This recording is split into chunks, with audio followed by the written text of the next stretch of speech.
Mais uma vez, irmãos, paz de Cristo. Que Deus les abençoe grandemente. E assim, em pé como estão, irmãos, vou convidar-vos para abrirem as suas Bíblias, aqueles que trouxeram ou procurar no seu telemóvel, no Evangelho segundo Mateus, capítulo 26. E enquanto procuram, quero aproveitar este intervalo para agradecer a todos por atender o chamado, o convite para comparecer nesta noite aqui no santuário, num dia no qual não é habitual, num dia em que normalmente temos descanso das atividades da igreja, mas esta não é qualquer semana, irmãos, esta é uma semana especial. Há países onde ainda é chamada Semana Maior. E eu acho que é um bom nome para a Semana Santa, Semana Maior, porque, irmãos, por acaso haverá algo mais importante do que aconteceu numa semana como esta, irmãos? Haverá uma data, por exemplo, da independência de algum país ou de um aniversário de alguém, irmãos, que possa ser mais importante que a data na qual o Senhor Jesus Cristo deu a sua vida na cruz do Calvário pelos seus filhos?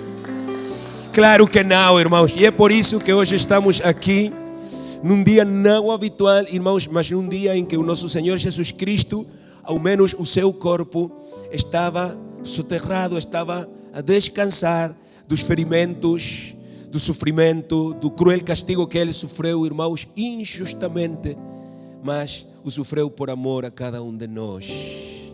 Aleluia, glória a Deus. Irmãos, deixe a sua Bíblia e volte a aplaudir para a glória do Senhor nesta noite. Aleluia, aleluia, eu também.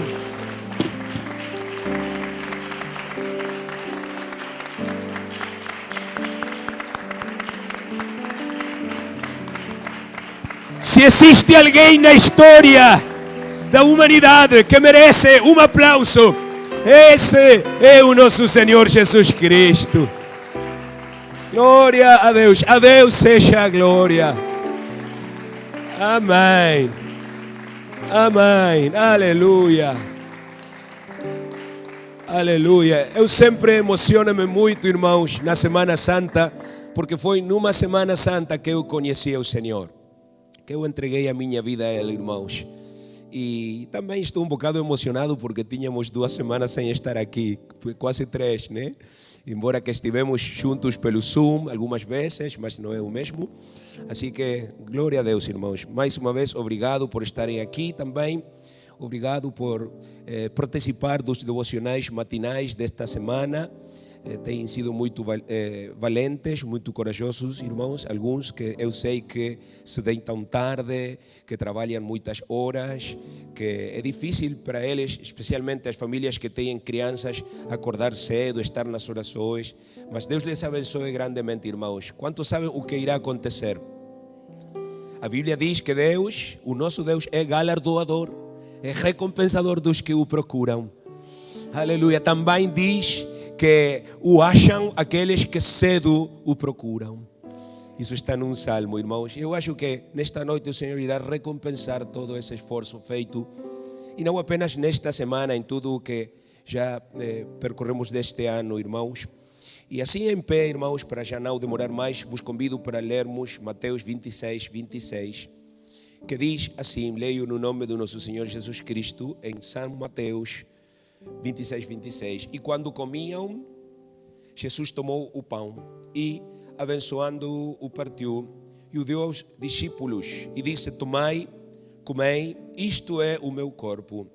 Versículo 27. E tomando o cálice e dando graças, deu-lhe, dizendo: bebei dele todos, porque isto é o meu sangue, o sangue do Novo Testamento, outra versão diz do Novo Pacto, que é derramado por muitos para remissão dos pecados. Quantos podem dizer amém à palavra de Deus? Irmãos, nesta hora vos convido para tomar o seu assento. Obrigado, irmãos músicos, Deus les abençoe. Glória a Deus. Glória a Deus. E quero, irmãos, rapidamente dissertar sobre o que é a ceia do Senhor, o que é o lavado de pés. Eu peço paciência para aqueles que já têm ouvido estes ensinos ou ensinamentos, porque indudablemente, irmãos, já sabem o significado da ceia do Senhor, do lavado de pés, mas há irmãos novos, há irmãos recém-batizados, há irmãos que pela primeira vez irão participar disto, irmãos, e eles merecem saber do que é que vão participar. E também nós, irmãos, precisamos de vez em quando rever aquilo que já temos ouvido, porque se nos esquece. Quantos dizem amém a isso, irmãos? Até eu esqueço quando estou a estudar e a preparar isto. Tinha esquecido isto. É bom então rever, irmãos. E vou começar pelo que diz a nossa Constituição. A nossa Constituição diz que acreditamos na prática literal da ceia do Senhor, que Ele mesmo instituiu. Jesus mesmo instituiu esta ceia, irmãos. É, portanto, uma ordenança. E nesta ordenança, irmãos, se deve usar pão sem fermento, ali está, que representa o corpo sem pecado do nosso Senhor Jesus Cristo. Pão sem fermento. E também vinho não fermentado.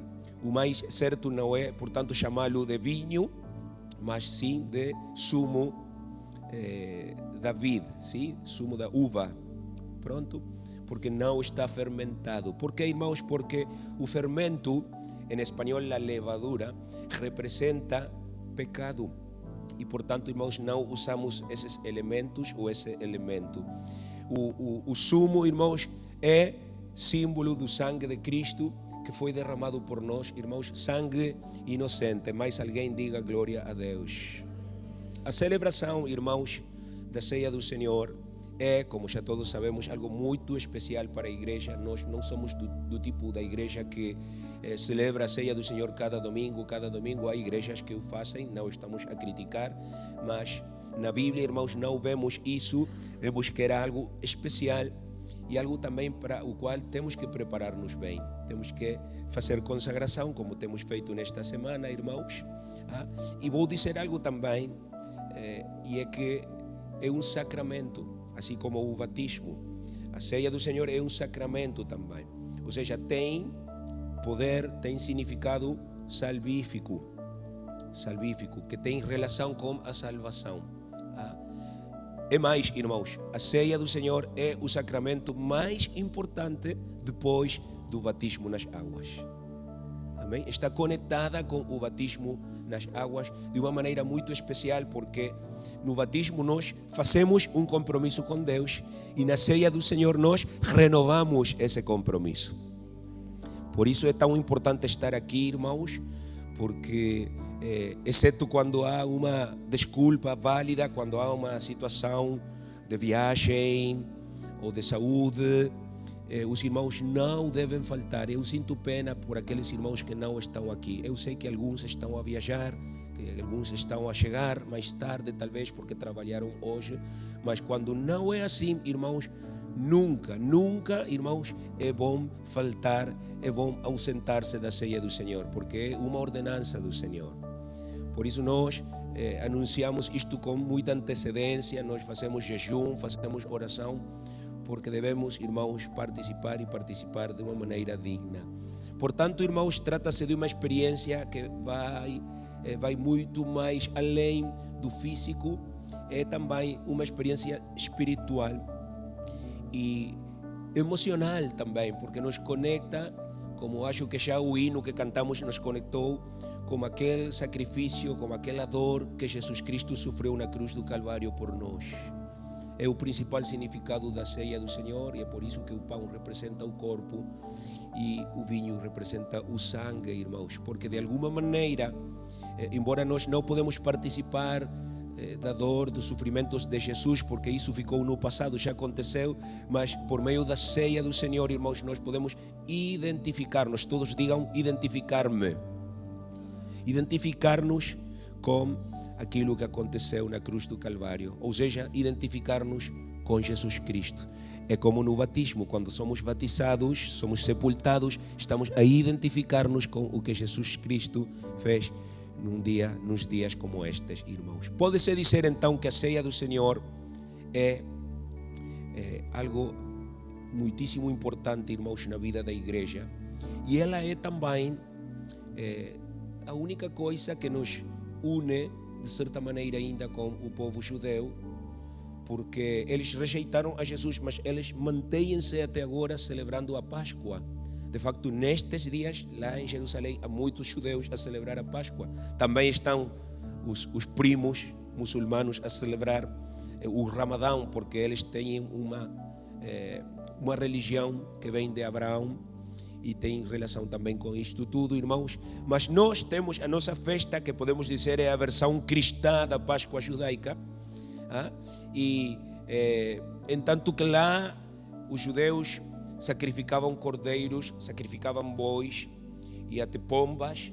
Nesta data, irmãos, já nós não precisamos de sacrificar nada, apenas vamos tomar destes símbolos que estão aqui sobre a mesa, porque o que estamos a celebrar, a recordar, irmãos, é o sacrifício que Jesus Cristo fez na cruz do Calvário uma vez e para sempre, pelos pecados passados, presentes e futuros da humanidade.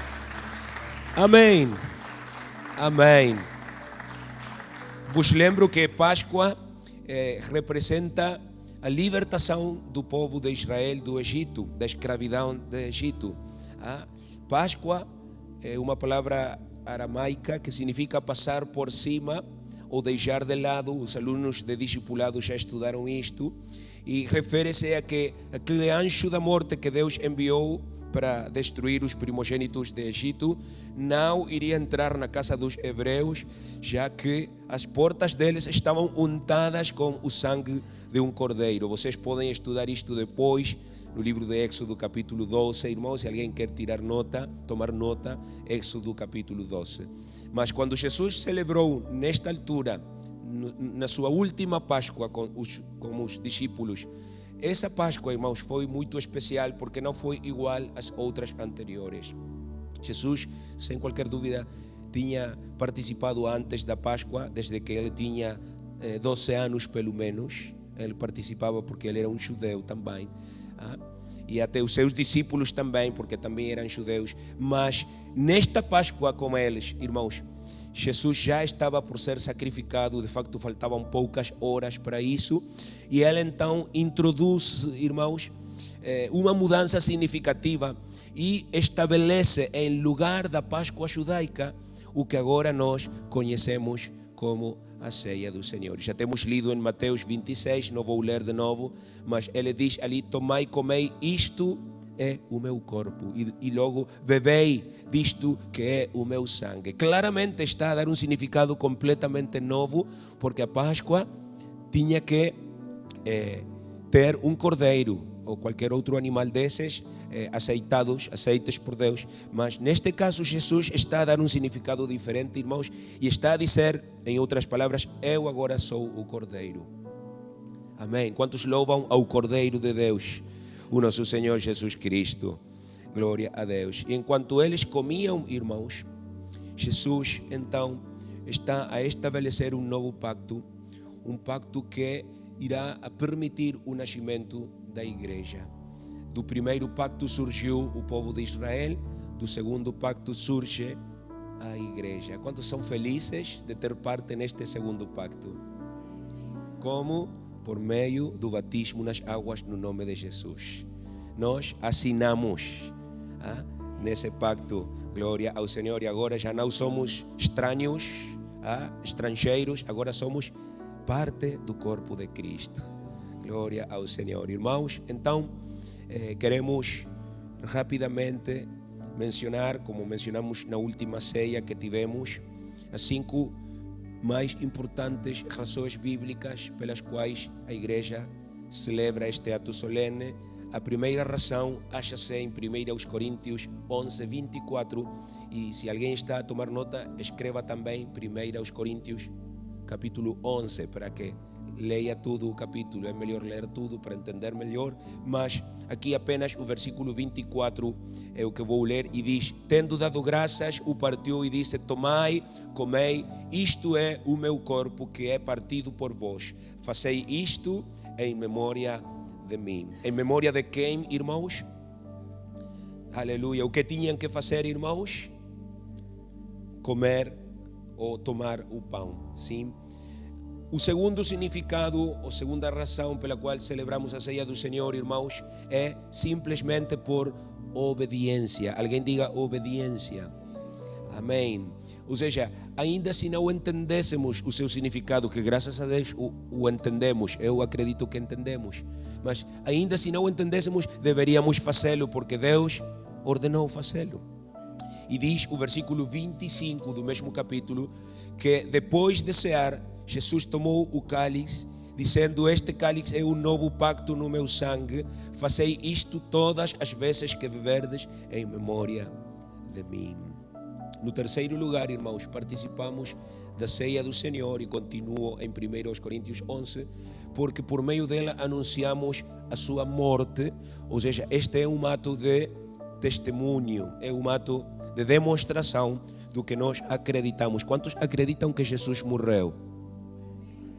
Sim, irmãos, e é importante isto, porque há muita gente que diz que é cristã. Há imensas igrejas, como uma cruz como aquela, como uma Bíblia como essa, mas que não acreditam que Jesus morreu.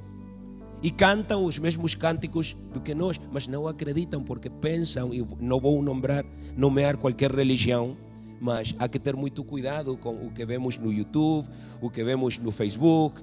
Há que ter muito cuidado, porque não todas as igrejas são iguais, irmãos, paz de Cristo. E algumas igrejas, há uma que é muito grande, que pensa, que crê que Jesus é um anjo. E que no Antigo Testamento ele era chamado de Miguel.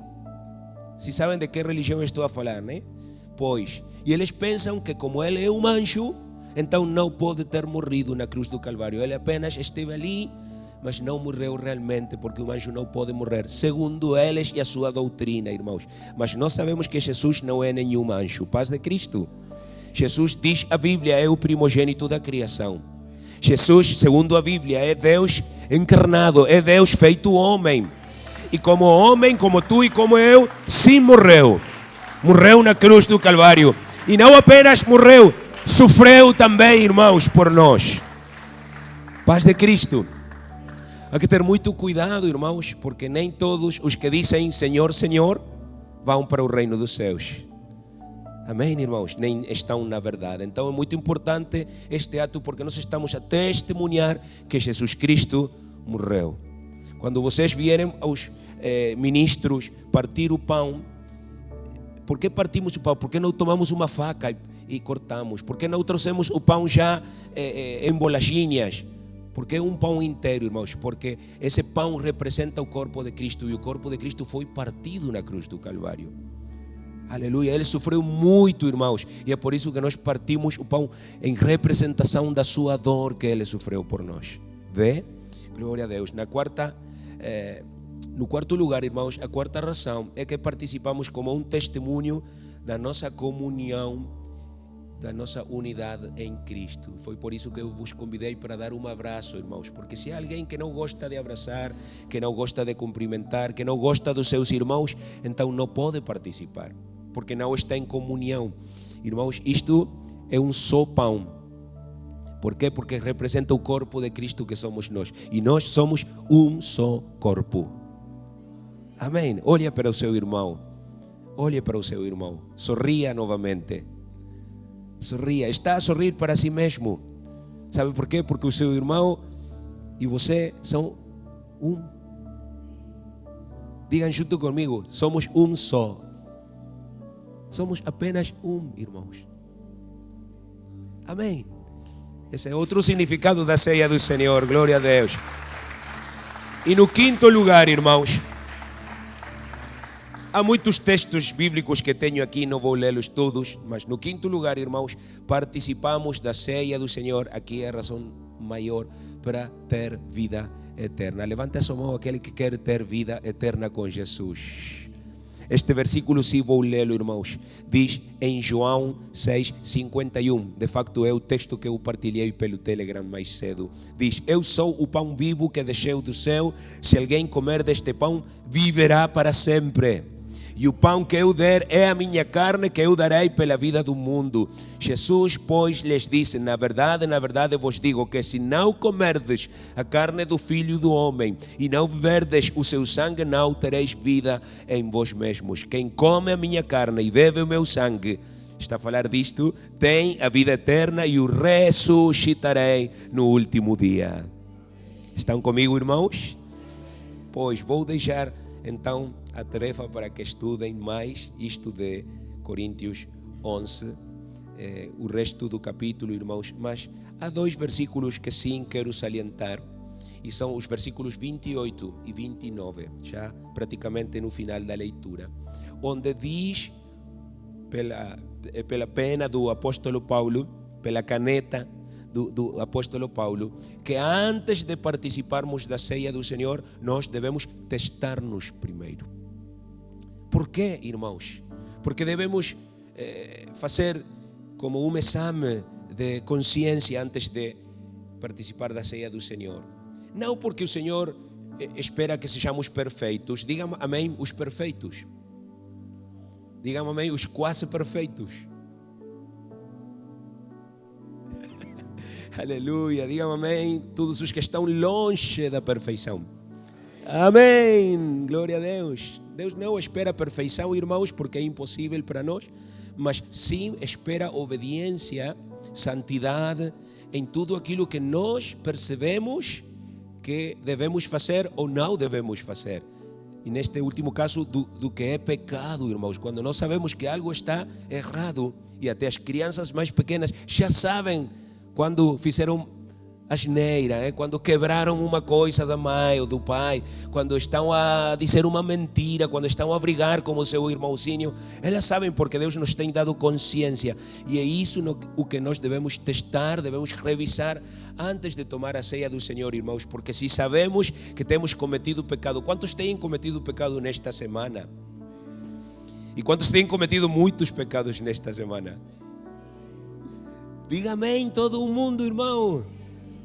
Sabia que o homem e a mulher cometemos milhares de pecados, irmãos, por semana?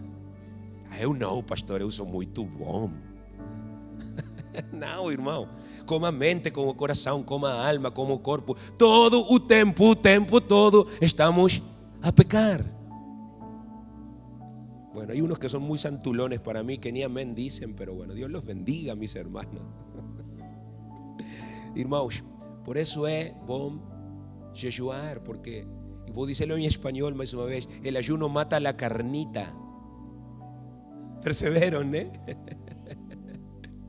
Destrói essa vontade que temos sempre de estar a pecar, irmãos. O jejum mata isso, glória a Deus. E no versículo 29 acrescenta mais uma coisa o apóstolo: há que testar-se e também há que discernir. E estão conectados, porque se eu não me testar antes, eu ter pecado, se eu tenho pecado na minha vida, não vou ter o sentido espiritual limpo para poder discernir de que estou a participar. E há duas coisas que devo discernir: o corpo e o sangue do Senhor. E é muito sério isto, irmãos, porque se eu não consigo discernir estes 2 elementos, que são os elementos-chave da ceia do Senhor, então eu posso, de facto, eu vou ser culpado do sangue e da morte do nosso Senhor Jesus Cristo. E aqui não há ninguém que queira levar a culpa do que aconteceu lá no Calvário. Paz de Cristo, irmãos. Pois não tenho muito mais tempo. Eu gostava de falar de consequências que podem vir se não participamos da ceia do Senhor propriamente ou apropriadamente, dignamente, mas não vou fazer muito ênfase nisso, irmãos, porque eu acho que já todos temos compreendido a seriedade que isto tem. Ainda irmãos que aqui vão participar pela primeira vez, já passaram pelo Discipulado 2, já estudaram este tema, mas eu quero sim insistir numa coisa, irmãos, que é positiva. Talvez alguém chegou doente como eu, que ainda estou muito fraco, tive muitos dias cansado, até com febre. Parece que eu contagiei o vírus para minha esposa e ela também tem tido uma semana difícil. Talvez alguém chegou assim, fraco, débil, com pouca vontade de louvar a Deus, de levantar as suas mãos. Mas vou dizer uma coisa, algo acontece na ceia do Senhor, pelo menos na minha experiência, irmãos. Muitas vezes Deus me tem curado na ceia do Senhor. Cheguei de uma maneira, saí de outra. Aleluia, ajoelhei-me doente, levantei-me curado. Algo acontece, irmãos. E há uma explicação, e é porque pelas feridas do Senhor, pelas chagas do Senhor, pelo sofrimento do Senhor, nós somos curados. Aleluia, alguém diga curado, curada. Aleluia, até de uma doença incurável. E temos visto, irmãos, milagres acontecer num altar como este, num dia como este. Se alguém o acredita, louve o nome do nosso Senhor Jesus Cristo. Aleluia. Tenho estado a correr um bocado, irmãos, com este tema. Eu gostava de ter dado mais tempo, mas a razão é que há bastante tempo que não praticamos o lavado de pés. E aqui é onde quero deter-me por um tempecinho, porque eu sei que muitos aqui ainda não sabem o significado, ou talvez não sabem todo o significado do lavado de pés. E vou convidar-vos para que, se têm a sua Bíblia, abram a sua Bíblia em João capítulo 13, ou a aplicação do seu telemóvel. João 13, irmãos.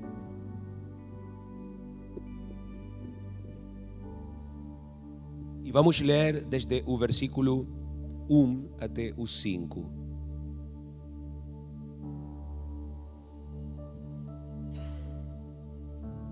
Há muita gente que pensa, irmãos, que o lavado de pés é uma cerimônia judaica que não corresponde à igreja, que não deveria ser praticada. De facto, a maioria das igrejas nem pratica o lavado de pés, a maioria das igrejas. Mas, como vamos ver aqui, irmãos, Jesus Cristo instituiu isto para a sua igreja e deu as razões também de por que devemos praticar o lavado de pés. João 13:1 diz: ora, antes da festa da Páscoa, sabendo Jesus que já era chegada a sua hora de passar deste mundo para o Pai, como havia amado os seus que estavam no mundo, amou-os até ao fim. Estão comigo, irmãos? E acabada a ceia, tendo já o diabo posto no coração de Judas Iscariotes, filho de Simão, que o traísse, Jesus, sabendo que o Pai tinha depositado nas suas mãos todas as coisas, e que havia saído de Deus e ia para Deus, levantou-se da ceia, tirou os vestidos, ele ficou somente com aquela túnica que levavam debaixo, e tomando uma toalha, cingiu-se. Entende isso, irmão? Pegou uma toalha e atou ela aqui na cintura. Amém? Na cintura. E depois deitou água numa bacia e começou a lavar os pés aos discípulos e a enxugar-los com a toalha com que estava cingido. Alguém diga glória a Deus. Irmãos, vou explicar brevemente isto que está a acontecer aqui. E é que, estando na última ceia com os seus discípulos, o Senhor praticou algo que nunca antes tinha sido praticado. Pelo menos não da maneira em que Ele o praticou. E este foi, irmãos, e é até agora um dos atos mais sublimes que o nosso Salvador realizou estando aqui na terra. Eu não sei quantos podem, cabe, ou estou a inventar um verbo, dimensionar. Existe em português também? Dar a importância que isto tem, irmãos, ao facto de ter aqui ao grande Criador do universo ajoelhado perante as suas criaturas para lavar-lhes os pés. Isso merece outro aplauso nesta noite, glória a Deus. Aleluia. Diga comigo, Jesus é bom. Aleluia, claro que é, irmãos. O Rei dos Reis, o Senhor dos Senhores, ajoelhado, humilhando-se como se fosse um servo deles, irmãos. E nós devemos estar conscientes disto. Devemos dar a importância a isto, irmãos, que ela tem, porque há um significado espiritual para todos nós. O nosso Senhor Jesus Cristo está a oferecer-nos, a dar-nos um formosíssimo exemplo de humildade, de simplicidade. Eu muitas vezes penso assim, irmãos: quem sou eu para não humilhar-me? Quem sou eu para não pedir perdão se ofendi alguém? E até se penso que não ofendi, quem sou eu, irmão, quando Jesus, o dono da minha vida, o Rei do Universo, humilhou-se ante os seus discípulos? A resposta é: não sou nada. Não sou nada, irmãos. E isto que Jesus fez não foi por acaso. Não teve, irmãos, um significado temporário, circunstancial, religioso apenas. Porque há gente que lava os pés de outros, mas é mais por religião do que por outra coisa, irmãos. Mas quando Jesus está neste momento a lavar os pés dos seus discípulos, Ele está a estabelecer uma doutrina para a sua igreja. Paz de Cristo. A doutrina da igreja. Irmãos, eu vou pedir que aperte aqui o seu braço, aperte aqui a sua mão. O que sente? Sente carne, e debaixo da carne o que sente também? Ossos. Muito bem. Glória a Deus. A doutrina, irmãos, é os ossos do corpo de Cristo, que é a igreja. É o que lhe dá firmeza à igreja, é o que mantém a igreja em pé. É por isso que na cruz do Calvário quebraram os ossos dos ladrões, mas não quebraram os ossos de Jesus. Foram quebrá-los e perceberam que ele já estava morto, e não quebraram, porque quebravam os ossos para que os delinquentes morressem antes. E por que não quebraram os ossos de Jesus? Para que se cumprisse a escritura que dizia: nenhum osso seu será quebrado. Por que, irmãos? Porque se tivesse sido quebrado um só osso dele, então, irmãos, a nossa doutrina não teria firmeza, mas ela tem, porque é a doutrina de Jesus, porque é a doutrina que salva, porque a doutrina é a nossa fé que nos levará ao céu com Ele. Quantos agradecem ao Senhor pela sua doutrina, pelo seu ensino? Glória a Deus. Não tinha nada disto nas notas, mas é importante sabê-lo também, irmãos. Quando Jesus ajoelha-se e começa a lavar os pés dos seus discípulos, Ele está a estabelecer uma doutrina. E vale mais, irmãos, que nós obedeçamos a doutrina. Paz de Cristo. Porque um mandamento, doutrina, contém mandamentos. Batizar-se é um mandamento. Procurar o batismo do Espírito Santo como oração e jejum é um mandamento. Santificar-nos é um mandamento. Participar da ceia do Senhor, do lavado dos pés, é um mandamento. Paz de Cristo. Então não devemos hesitar, não devemos duvidar, irmãos, destas coisas, porque sem dúvida, irmãos, nós precisamos participar delas. Faz parte, como o nosso irmão Antônio sempre diz, faz parte. E não foi como alguém pode pensar, um ato separado, um ato que nada tem a ver com a ceia do Senhor. Não, foi parte. O lavar os pés, irmãos, de facto fazia parte da costume oriental nos tempos de Jesus, junto com o jantar. Mas não é a mesma coisa da que estamos a falar aqui, porque nas costumes, estou a dizer bem, né? Nos costumes orientais, é masculino, nos costumes orientais, irmãos, era o servo quem lavava os pés do seu senhor. Amém? Aleluia. Era o servo quem lavava os pés do seu senhor. Estão comigo, irmãos? E em segundo lugar, irmãos, era antes do jantar que o servo tinha que lavar os pés do seu senhor. Eu sei que Jesus, todos sabemos aqui, ou vamos saber, que Jesus não fez isto desta maneira por acaso. Ele fez isto assim para que todos soubéssemos que não era a mesma coisa o que ele estava a praticar. Porque foi depois da ceia e porque foi o Senhor desta vez quem lavou os pés dos seus servos. Alguém diga glória a Jesus. Glória a Jesus. E sabemos que ele teve intenção, que ele fez isto, irmãos, ciente do que estava a fazer, porque ele já tinha tudo preparado. Tinha a água, tinha a bacia, tinha a toalha, tinha tudo, mas faltava uma coisa, faltava o servo.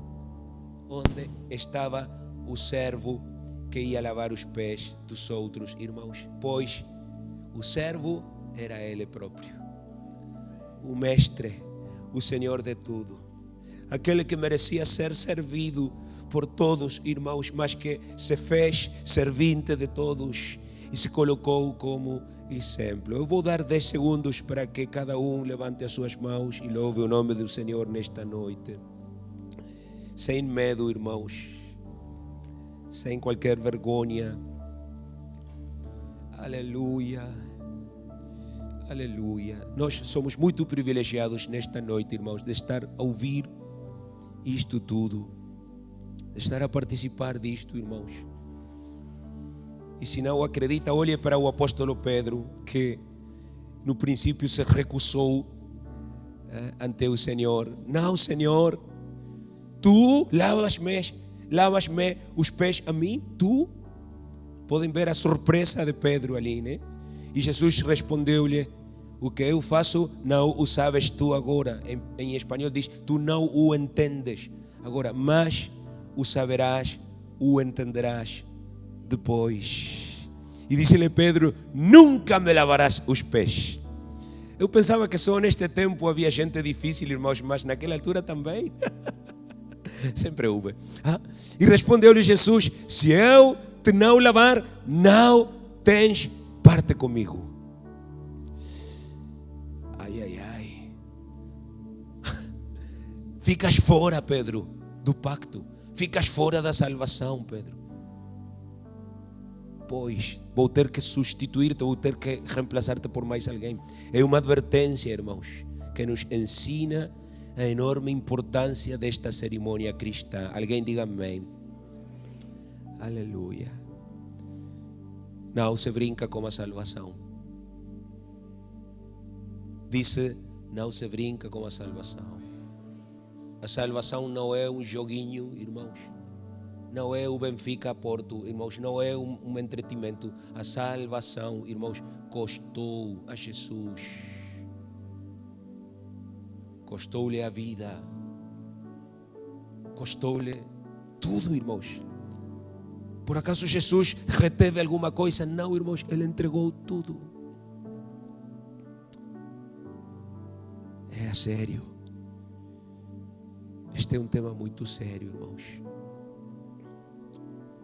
Alguém diga: ajuda-me, Senhor. E ele acrescentou uma coisa muito interessante. Estão ainda ali em João 13, irmãos? Vamos para o versículo 10. Diz: aquele que está lavado não necessita de lavar senão os pés. Jesus está a falar espiritualmente, não está a falar literalmente. Mas nesta simbologia, irmãos, de lavar os pés, o que está a dizer é que já foste batizado nas águas, estás limpo, mas precisas de continuar a lavar os teus pés. Pastor, explique isso.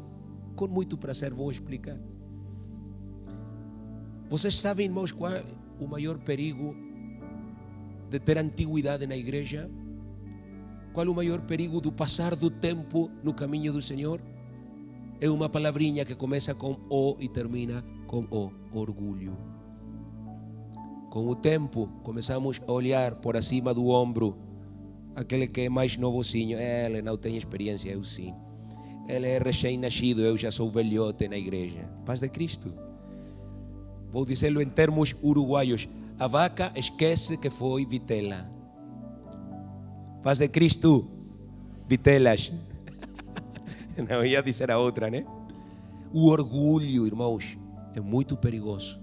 Temos conhecimento, temos testemunhos, temos experiência, como já vos disse, e começamos a orgulhar-nos, se diz assim? Começamos a crescer como o fermento. Ali está representado o orgulho no fermento. E é por isso, irmão, que quem está lavado não necessita de lavar senão os pés. Porque os pés porque é a parte mais baixa do corpo do outro. Então, irmão, quando eu vou lavar os pés, eu não posso fazê-lo em pé, eu tenho que baixar. Eu estou abaixo agora, mas quando eu estou abaixo, irmãos, é quando estou mais alto para o Senhor. Alguém glorifique o nome do Senhor. Glória a Deus.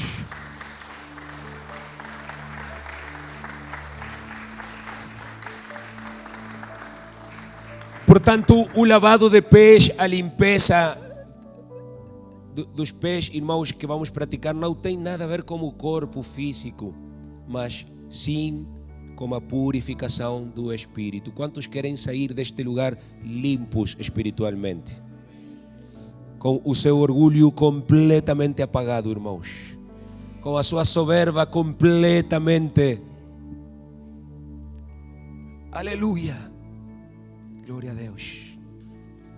Para terminar, irmãos, o Senhor diz, vamos para o versículo 14: se eu, Senhor e Mestre, com maiúsculas, vos lavei os pés, e continua, vós deveis também lavar os pés uns aos outros.